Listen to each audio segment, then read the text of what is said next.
दोस्तों, बीएसएनएल ने 17 सालों में पहली बार लगातार 2 तिमाही में मुनाफा कमाया है। इससे बीएसएनएल के हौसले बुलंद हो गए। अब इनके अंदर पैसे कमाने की इच्छा जाग गई है, क्योंकि अभी तक तो लॉस में चल रहे थे।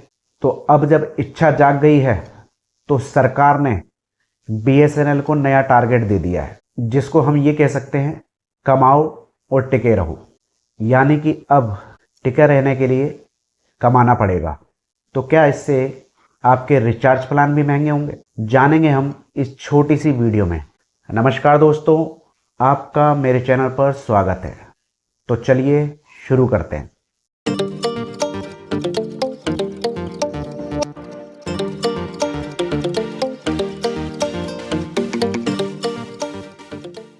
दोस्तों, देश के टेलीकॉम मिनिस्टर श्री ज्योतिरादित्य सिंधिया जी ने बीएसएनएल को 3 टारगेट दिए हैं कमाई को बढ़ाने के लिए, जिसमें से पहला टारगेट तो ये है कि कस्टमरों की संख्या बढ़ाई जाए। अब वो कैसे बढ़ेगी वो तो ये लोग जानेंगे। फाइबर के कनेक्शन देके, सिम वगैरह ज़्यादा देके, इस तरीके से ही कस्टमर की संख्या बढ़ेगी। पहला टारगेट तो ऐसे पूरा होगा। दूसरा टारगेट है बिजनेस सर्विस ग्रोथ में 25 से 30% की वृद्धि की जाए।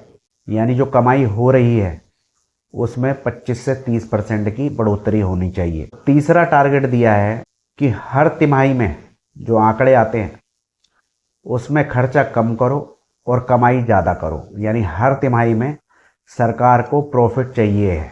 तो बीएसएनएल को सरकार ने 3 टारगेट दिए हैं। अब इसके ऊपर काम चालू हो जाएगा बहुत ही जल्दी ही, और आपको इसके परिणाम जल्दी ही देखने को मिलेंगे। जैसा कि आप सभी जानते हैं, बीएसएनएल को फाइनेंशियल ईयर 2025 के अंदर क्वार्टर 3 और क्वार्टर 4 के अंदर लाभ हुआ था। पहली बार में 262 करोड़ का और दूसरी बार में 280 करोड़ रुपए का। इससे बीएसएनएल को एक नई ऊर्जा मिल गई है। आगे बढ़ने के लिए आत्मविश्वास बढ़ गया है। तो अब बीएसएनएल भी चाहती है कि उसे भी प्रॉफिट हो, क्योंकि अभी तक तो ये लोग लगा ही रहे थे, इंफ्रास्ट्रक्चर में लगा रहे थे, फाइबर के अंदर लगा रहे थे, 4G के अंदर लगा रहे थे, इन्वेस्टमेंट करे ही जा रहे थे काफ़ी टाइम से। भले ही वो बात अलग है कि आपको 3G नेटवर्क ही मिल रहा है और 2G मिल रहा है, कॉल आपकी हो नहीं रही है, फ़ोन में नेटवर्क नहीं आ रहा, लेकिन बीएसएनएल तो लगा ही रही है। अब वो कहाँ जा रहा है वो तो ये लोग बताएंगे। और जिस तरीके से बीएसएनएल को 3 टारगेट दिए गए हैं सरकार की तरफ से, अगर इसको पूरा करना है तो जाहिर सी बात है पब्लिक ऐसे तो रुकेगी नहीं। तो उसके लिए आपको नेटवर्क सही तो करना ही पड़ेगा। तो आगे बढ़ते हैं न्यूज़ पर। बीएसएनएल को एआरपीयू बढ़ाने के लिए टारगेट मिला है 50% तक की ग्रोथ करने का। यानी कि आप 50% तक एआरपीयू बढ़ा सकते हैं। एआरपीयू का मतलब होता है एवरेज रेवेन्यू पर यूज़र्स। यानी जितने भी लोग बीएसएनएल की सिम चला रहे हैं, इनसे पैसा वसूला जाए ज़्यादा से ज़्यादा, जिससे कंपनी का एआरपीयू बढ़ेगा।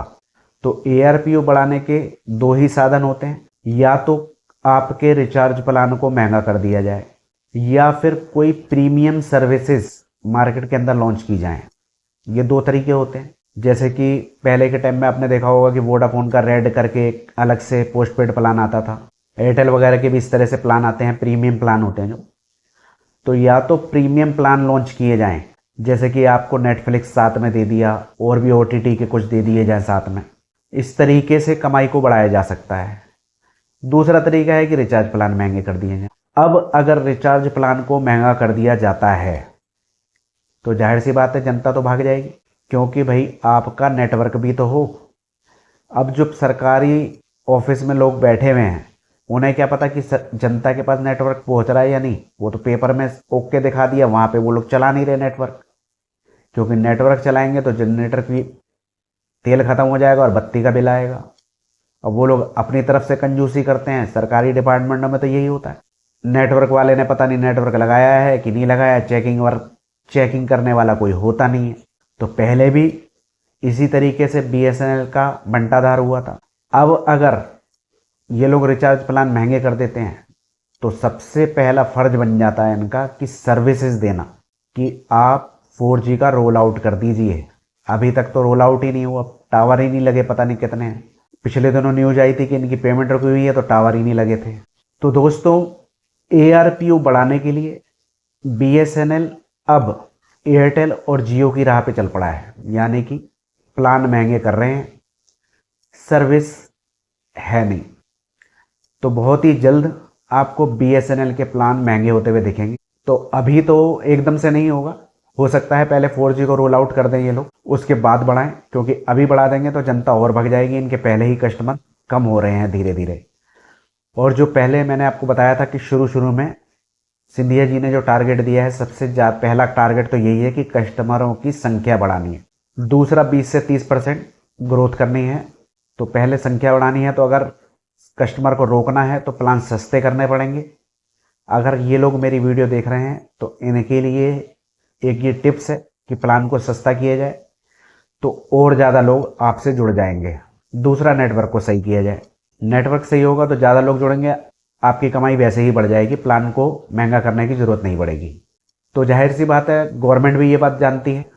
तो अगर प्लान बढ़ाएंगे तो आपको भी अच्छी सर्विस देखने के लिए मिलेगी। जल्दी से जल्द ऐसा हो सकता है कि आपको अच्छी सर्विस देखने के लिए मिले, क्योंकि प्लान बढ़ाने हैं तो सर्विस तो देनी ही पड़ेगी, फर्स्ट तो वही बनता है। तो दोस्तों, अगर प्लान महंगे हो जाते हैं तो क्या आप BSNL के साथ जुड़े रहेंगे? मुझे कमेंट में बताइए। वीडियो अच्छी लगी हो लाइक कीजिए, शेयर कीजिए, और इसी तरह की जानकारी आपको आगे भी मिलती रहे, इसके लिए चैनल को सब्सक्राइब कर लीजिए। आज्ञा दीजिए, नमस्कार।